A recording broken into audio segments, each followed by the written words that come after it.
fin 2023, Prisma Media dans une phase assez excitante, qui est un peu le projet de construire un nouveau Prisma Media, qui s'appuie à la fois sur les marques historiques qu'on est en train de retravailler, de refaire et de réinventer, et aussi des nouvelles marques, des nouvelles verticales, qui arrivent à la fois en lancement et en acquisition. Donc on est vraiment dans une nouvelle ouverture, dans un monde de « et » plus ouverte et pas dans un monde de « où » on oppose les choses.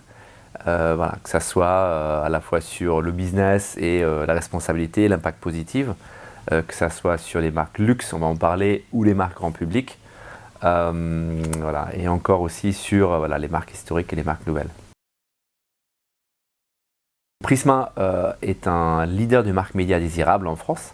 Nous avons donc un double leadership à la fois sur le digital, toujours encore, plus que jamais. En plus, avec les acquisitions récentes comme les portails d'M6, nous sommes archi-leaders avec 10 millions de visiteurs jour. On occupe quasiment tous les centres d'intérêt des Français sur le digital avec des positions de leader. Et en même temps, donc le « et en même temps, nous sommes leaders sur le print. Un magazine sur 3 dans tous les kiosques français aujourd'hui est vendu est un magazine Prisma Media. Et donc, avec Claire, notre présidente, nous formulons, on veut être leader des marques désirables et peut être en quanti, très désirable, très puissante. Par exemple, Femme Actuelle qui s'adresse à toutes les femmes. Sur le digital, cette marque, voilà, elle pèse près de 20 millions de contacts par mois. Donc, c'est l'équivalent de Grand Quotidien. Et ça peut être un Harper's Bazaar qui va être sur voilà, les femmes plus urbaines, très intéressées par la mode, très affinitaires. Et donc le point en commun, c'est de travailler en fait méticuleusement les contenus, l'expérience, pour qu'en fait nos cibles nous donnent leur attention, leur engagement. Peut-être le plus précieux dans la vie, c'est son attention, son écoute et son ton, parce que le ton est compté. Le cœur du moteur est en train de pas mal de se réadapter, de changer, parce qu'il y a des éléments qui sortent. Donc nous saluons les collègues de Gala avec cette transformation absolument incarnante pour tout Prisma, parce qu'ils réussit à faire Gala, donc ils partent au Figaro pour un nouvel avenir, on les salue. Et en même temps, du coup, nous avons fait des lancements. Il y avait Harper's Bazaar, il y avait sur la presse jeunesse Mortel Adèle. Nous avons lancé avec Natacha Calestrémé les clés de mon énergie.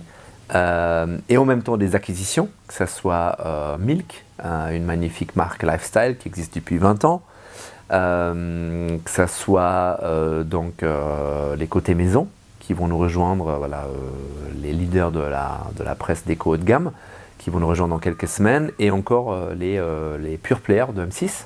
Et donc du coup on s'est organisé autrement en interne pour être encore plus dans une exécution rapide, de belle intégration, et donc il y a une création de 2 directions générales, Pascal Soquet au sein du Comex chez Prisma, avec Claire qui chapeaute les rédactions, on va dire, des marques grand public et notamment le marketing, et aussi des nouveaux pure players, parce qu'on a dévoilé en interne, donc un petit scoop pour vous aujourd'hui, les sites d'M6 vont s'appeler les Digital Prisma Players. Donc on crée un pôle pure player, dont fera aussi partie Cerise, d'un côté, et dans mon périmètre, en plus de la régie et la transfo digitale, je prends donc le pôle luxe éditorial avec donc ces 3 marques magnifiques, Harper's Bazaar, Milk et Côté Maison, pour justement avancer encore mieux dans un marché aussi qui est complexe, où Prisma voilà, a son rôle de leader et face aux annonceurs pour leur proposer voilà, les marques désirables avec des solutions à l'appui.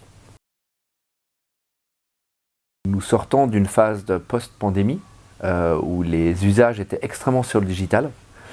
Donc nous avons eu beaucoup de records d'audience chaque année. Et donc maintenant, on va dire début octobre, je suis très fier de pouvoir dire que nous avons réalisé en 2023 une croissance sur les revenus, pardon, sur le digital, et aussi au global sur le revenu digitaux, ce qui n'était pas évident parce que voilà, l'économie, l'inflation, mais aussi à travers les grands partenariats qu'on fait, on va en parler des alliances, nous avons donc tiré notre épingle du jeu. Et sur le print, nous avons réalisé voilà, une stabilité grâce au lancement, parce que Bazaar est en plus, parce que Mortel Adèle, parce que les clés de mon énergie. Donc nous nous sommes bien sortis cette année, à la fois en audience et relativement bien aussi en revenus. Déjà, en fait, la qualité de l'attention dans le print n'a aucun équivalent dans les médias. Donc peut-être il faut encore mettre à point les études pour mieux le valoriser. Mais en fait, le champ de vision avec un magazine, l'attention posée, le temps passé, la user experience est absolument unique comparé à tous les autres médias. Peut-être le ciné arrive dans la même qualité, je dirais. Et ensuite sur le print, puisque c'est un contact sensuel, on touche le papier, on se l'a souvent acheté, donc il y a un engagement qui est beaucoup plus fort. Et le print marche très bien, toujours encore, même sur les lancements, sur des communautés. La communauté des gens qui cherchent l'avant-gardisme, la mode, la culture, etc. dans un bazar, oui, ça fonctionne. Nous en vendons 55 000 exemplaires, TFP. On s'est engagé là-dessus cette année, sur la presse jeunesse, etc. Donc nous avons toujours cette vision du print très fort dans les marques désirables. Et en même temps, sur le digital, en fait, on rajoute ce leadership aussi Conti, avec des expériences de plus en plus améliorées. Et les deux ne s'excluent pas parce qu'on pense que dans un monde, j'aime pas ce mot, mais figital ou hybride, nous avons tous des vies hybridisées. Et donc c'est très complémentaire le print digital. Peut-être un bémol, je dirais, c'est que les grands généralistes, on ne va plus trouver de lancement de grands généralistes sur le print. Donc on est sur le communautaire du print. Dans tous les sens du terme, le print est cher. Cher en attention, cher en papier aussi, cher en prix de vente. Et le digital est très complémentaire parce que dans une logique de flux. Mais quand tu es dans le flux, ça ne s'arrête jamais. On n'a pas les mêmes effets de mémorisation. Et donc c'est très complémentaire. L'un est plutôt un service, l'autre c'est plutôt brand building, attention stop. Et donc Cali et Conti très bien combinés. C'est clair, c'est le sujet du moment, le retail média, et là c'est aussi, et la performance en général. Donc là c'est l'avantage aussi de faire partie d'un groupe qui s'appelle Vivendi, parce que nous avons travaillé le projet Data chez Vivendi avec les cousins de Canal et de Dailymotion depuis quelques mois. Et donc du coup aussi on s'était dit le premier inventaire média digital premium de France, il faudrait un partenaire de taille de Data Retail qu'on a trouvé avec Values. L'alliance donc du groupe Muliez qui regroupe la data des détenteurs de cartes.